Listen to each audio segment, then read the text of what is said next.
Hello, everyone. Welcome to Thriving After 60 series, where we empower seniors their life after work. I am Galen with Oasis Senior Advisors here, and I'm with.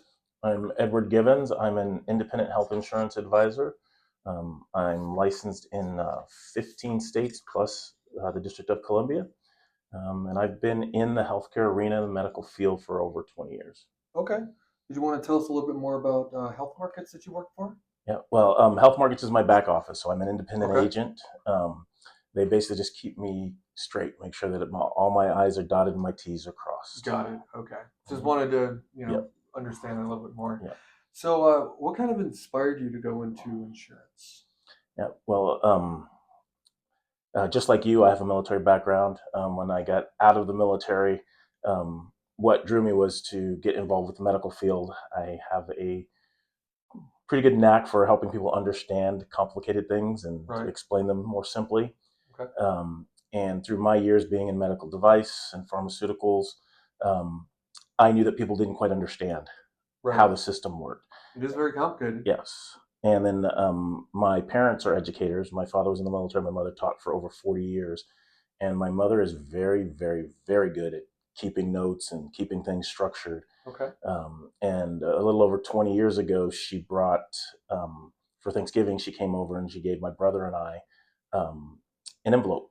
Okay. And that envelope had their bank account information, their safe combinations, what she want read at her funeral, Right. clothes, all of that. And it was not a conversation my brother and I wanted to have at that time. Right. But shortly after that, we both realized together that we're good.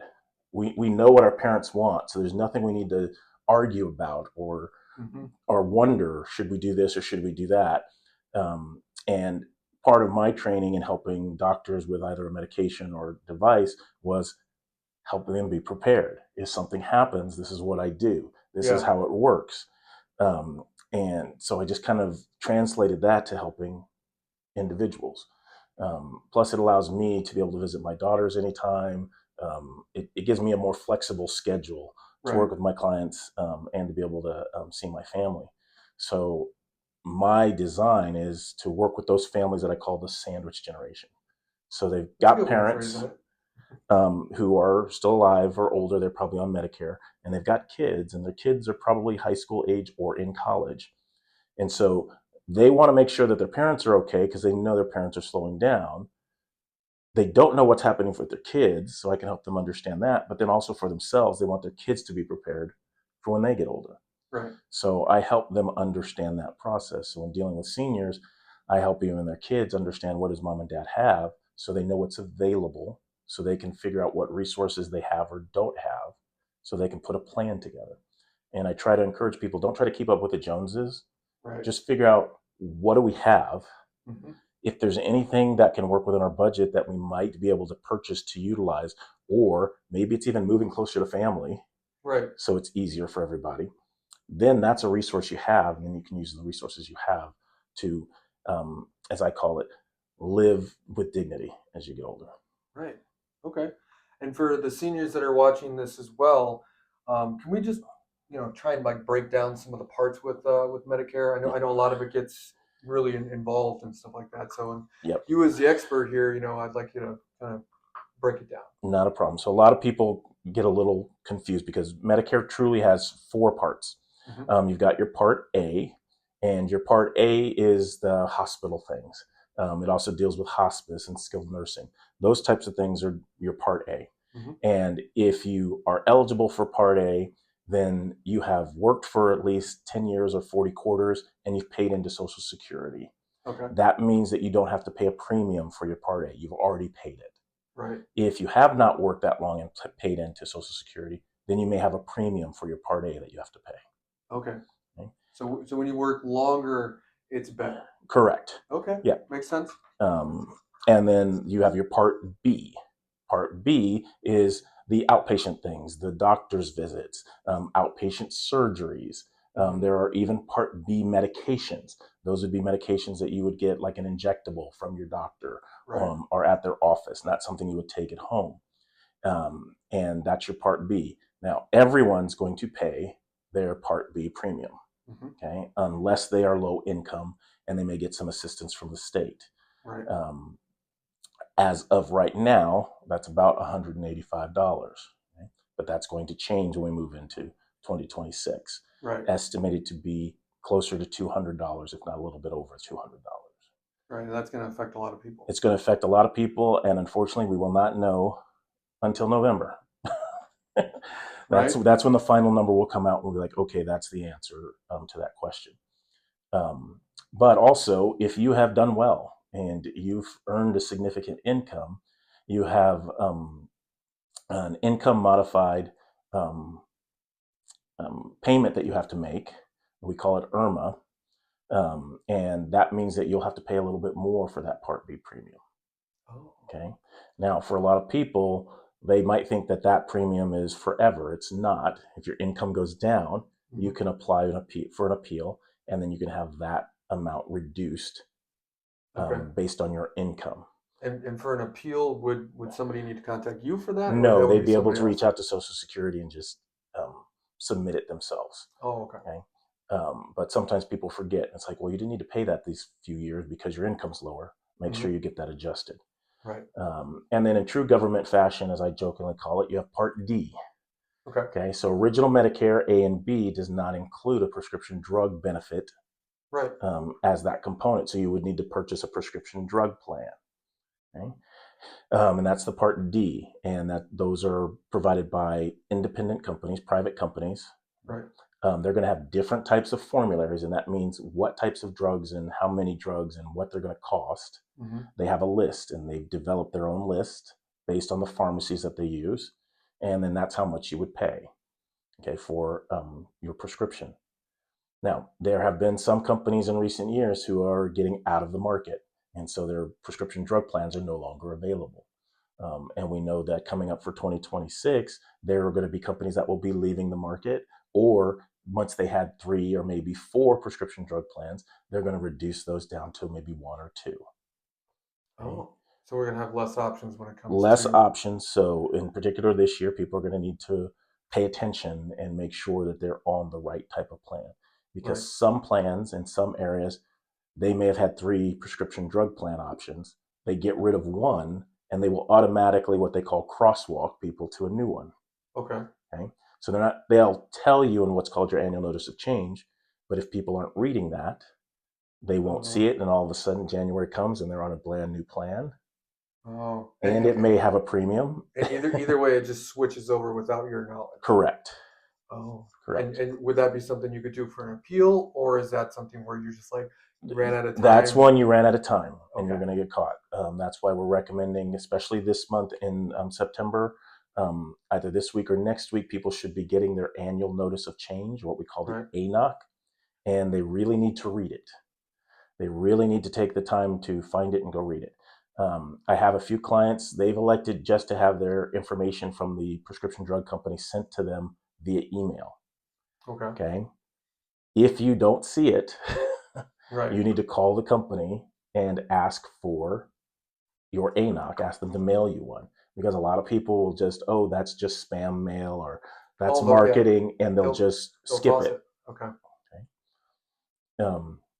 So that's something that's very important. And so we've got parts A, parts B. I told you about part D, and like I said, in true government fashion. Now we come around to part C. Okay. Okay. Right. Part C is run by private companies. They have to follow the rules of A and B, so they have to include those things. But because they're a private company, they can tighten those rules. Okay. Okay. So with original Medicare, you can go see any provider who accepts Medicare. Okay. But with a Medicare Advantage plan or Part C, you have to use the network that that particular company provides to you. Correct. Okay. So that may limit some of your choices in some instances, but at the same time, they do offer some additional benefits, things that aren't included in original Medicare. Like many of them offer dental options, or they offer vision options. Vision. Yeah. Some of them offer travel. They'll get you back and forth between your appointments Right. during the year. So they add those benefits on so that they can take care of their clients more efficiently. But at the same time, you may be limited in what you can, who you can see, Correct. and what facilities you can go to. But those are the 4 parts of Medicare: A, B, C, which is Medicare Advantage plans, and then D, which are prescription drug plans. Okay. And when it comes to all the people that you've been helping throughout the years, have you noticed more of Advantage or original Medicare that they've been? Okay. Um, you're going to hear people on really both sides of the fence here. What I remind people is it depends. It depends on what your situation is. Okay. Okay? Fair Because enough. original Medicare is going to cover, if you just have parts A and B and you get a prescription drug plan, it's just going to cover 80% of Medicare covered costs. That other 20% is all on you. Right. Okay. And now, if you're just going to a doctor's office for a routine visit, 20% of $100 may not be too bad for people. But if you have a major surgery or a chronic issue, Right. 20% of $500,000, $1 million, That's now you've definitely a got it. lot of money. Yes. Yeah. So that's where you would look at potentially a Medicare supplement. Supplements are, again, supplemental. They're not your healthcare plan. They supplement original Medicare. Right. Okay. They are run by private companies, but there's a premium to them. Mm-hmm. So you pay them up front. Yep. Okay? But generally speaking, the nice part is you pay them up front, you have a small deductible, and then you go in and see your provider and you go home. And you just keep doing that. And you can go see any provider who accepts Medicare. Okay? That's a great big benefit. But for Right. some people, their income might limit that Right. ability to purchase a plan or to keep a Medicare supplement plan over time, True. because Medicare supplement plans increase in price over time. Right. I was also reading too that Mm. even Arizonans here, nearly 20% of them are actually feeling like they're going to outlive their savings. Yes. So adding that factor in there too, like, Mhm. will really, like you said, it depends on the situation. So, Correct. yeah. And then you have the Medicare Advantage plans. When they first came out, a lot of people were very frustrated with them because they were very narrow networks. Right. You had to get permission to go see specialists. You had to get permissions for lots of different procedures. And people are like, I don't want to do that. I don't Mm-hmm. want to take that time. Right. Or providers also don't want to do that or take that time. It's an extra step for them too. Exactly. But many of the plans kind of understood that. Like, this is a downside. So they've expanded a little bit. They've made their networks larger in some areas. They've also made their networks national. So you may be on an HMO plan Mm-hmm. for a specific Medicare Advantage plan. But if there's a doctor, say in Texas, who's a specialist that you want to go see and they're in network, Right. you can go see them. And it's not considered out of network by that plan. Well, that's Okay? kind of nice, especially if they're traveling. Exactly. And Same so family. and so it gives you some Mm-hmm. more flexibility. Correct. And a lot of the times what I have seen, again, not 100%, but a lot of times what I've seen is when people run into those issues with prior authorizations, it's something that they probably should have asked for. Mm-hmm. And if they work with an independent agent like myself, we can kind of walk them down that path, make sure you ask these questions, make sure you get the doctor to complete this information Right. before it happens. That way they don't run into some of those hiccups Right. along the way. But again, it depends. And then there are gaps with your Medicare Advantage plans because you have an out of pocket maximum that they'll give you. Correct. And as we'll just say, for example, it was $5,000 is the out of pocket maximum on this plan. Well, once you reach that, then for covered services in their network, you're not going to pay anymore. Okay? Mm-hmm. You'll just be able to go in and come out. But your prescription drug plan is not part of that. Right. Okay. So It's even another if you've factor. got Medicare Advantage with a prescription drug plan, the prescription drug plan has one out of pocket maximum Mm-hmm. and the plan has a separate one. And so Oh. sometimes people don't pay attention to that.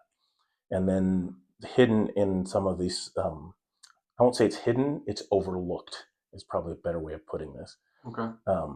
But usually if people need something like chemotherapy or prescriptions coming from a facility, Okay. their plan's going to tell them that their responsibility is 20%. That's not included in their out-of-pocket maximum. Oh, so it would be like an additional? It's an additional portion. Yeah. So there may be additional indemnity type products that people could purchase to Mm-hmm. help cover that if that's a concern. Yeah. Right? Yeah. But that's where working with an agent, we're going to walk you through the pros and cons. And I do advise anybody, even if you're on a Medicare Advantage plan, or you're on a Medicare supplement plan. Whoever you're working with should always show you both options Right. so that you're aware of which way you may want to go to make a good decision for you. Yeah.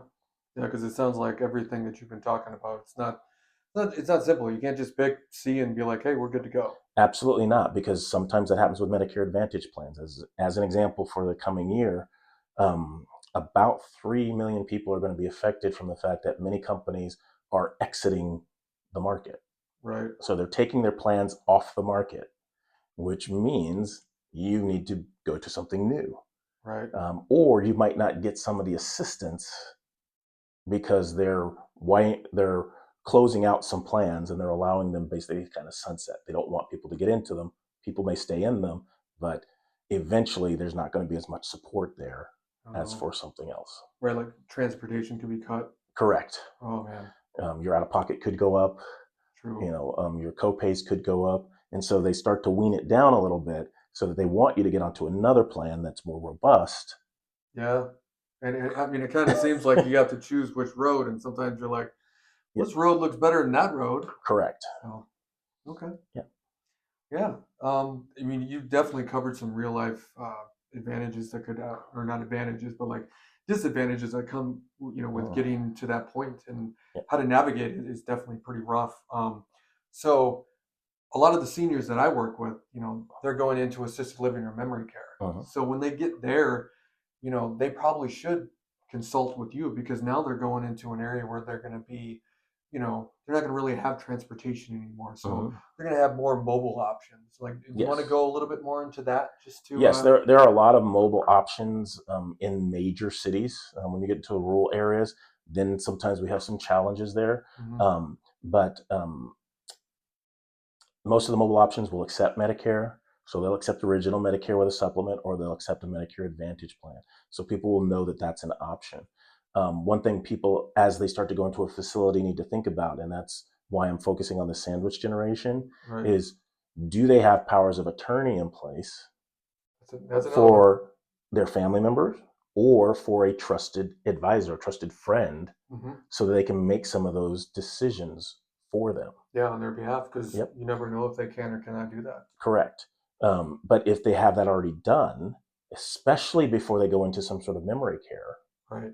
because if they don't do it and they go into memory care, it's a whole new ball game, and we have to get lawyers involved for Yeah. them to be able to make decisions for that beneficiary, that person. hmm And even if you're married, that can be a struggle sometimes, because yep, you're married and you're both on the checking account. Yeah. Okay. So if one person has memory issues, you need to have something in place that will allow you to make that happen. Well, definitely brought up another angle that I wasn't even thinking of about that Yeah. one. Yeah. It's definitely difficult when it comes to that. hmm So, Plus, if you have a family member who, let's say, they live in Texas, you're in Arizona, and you're like, hey, we need to move you to some sort of care. right. Okay. You can't be living on your own. If you were to move them from Texas to Arizona, that's going to give them a special enrollment period for their Medicare. So Oh. they'll get an opportunity to pick a new plan because they're leaving one area. hmm Okay. Now they're in a new area, so they can pick a new plan Okay. based on where they're living. All right. So Okay. the special enrollment can only happen if they're moving from state to state. If they're moving from county to county, because Oh, county. sometimes, Okay. yes, because some plans are only in certain counties. So if you move out of that county, the Got it. plan's no longer available. That gives you a special enrollment period. Okay. But Okay. if they're in the same city and And moving just to an move, assisted living, they're going yes, to have to wait till an open enrollment. correct. Okay. Unless it's like a skilled nursing facility Oh, okay. or an institution where they need more care, because then they may be eligible for what's called an institutionalized special needs plan. Okay. Okay. And those plans are done a little bit differently, but they're focused on that type of institution so they make sure like their medications are in the pharmacy of the institution. The Right. providers in the institution are in network Okay. for them. And then could there be another circumstance that could be like a life change one, where maybe a Mm. spouse passes and then they need to change something too, or No, no? no, because Oh. Medicare looks at each one individually. Oh, okay. Okay, so All it's right. not like, hey, my wife and I are aging into Medicare. We want to get a group plan. You Okay. can't do that. It's All an right. individual plan for each one of you. Okay. And I highly recommend that to people because sometimes people are like, oh, yeah, we're just going to get on the XYZ prescription drug plan. Hmm. And one person takes more drugs than the other. Oh, You I know, see what you so mean. so there may be a different plan that's more suited to the one who takes fewer drugs at a Hmm. lower premium than the one who takes more drugs. Yeah. Okay. I see what you mean Yeah. about how it. Yeah. I mean, everything is individualized, and now Yes. it really makes more sense. Yeah. So. Yeah. Okay. I mean, yeah. I mean, thank you for clarifying a lot of things that Mhm. go along with getting older. So, is there anything else that you'd like to add before we end here? Yeah. There's a few things that people don't understand about Medicare because they're like, oh, I'm 65, I'm on Medicare, it covers everything. Right. Okay? Medicare is not going to cover what we call custodial care. Okay. So you don't necessarily need to be in a facility. Hmm. You could be at home, but you need help getting up. You need help going to the bathroom. You need help Right. eating.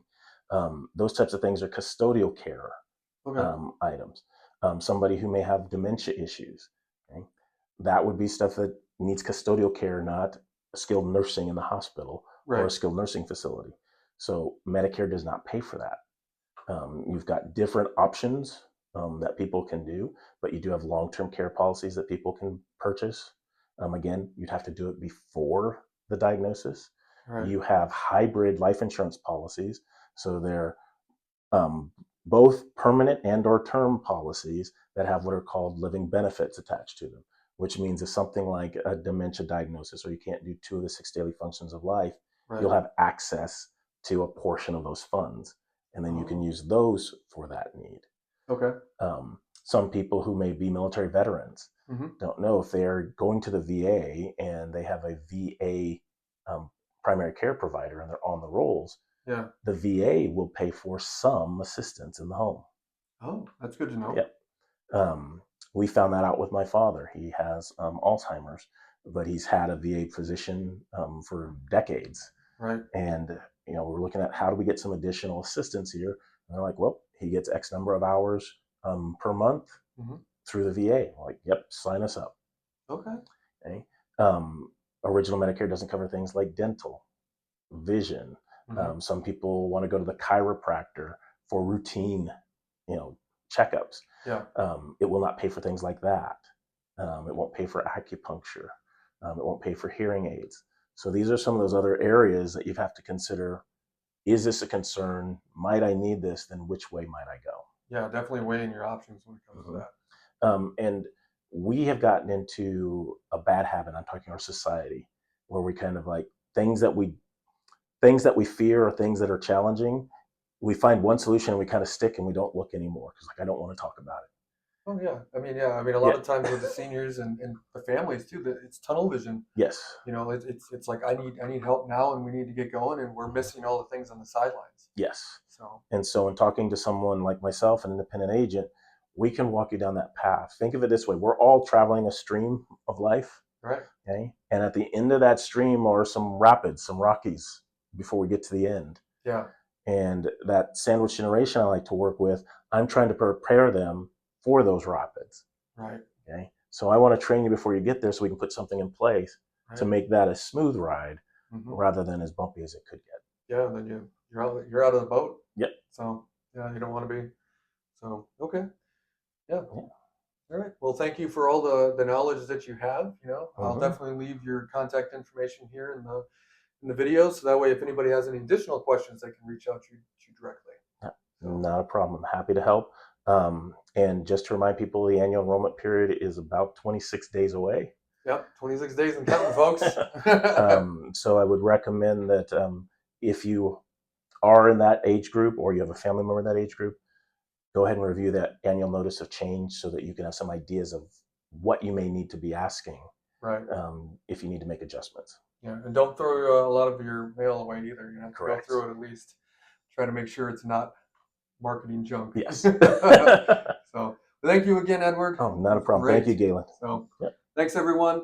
Go ahead and I'll give you the information about Edward. If you need to reach out with any questions, go right ahead.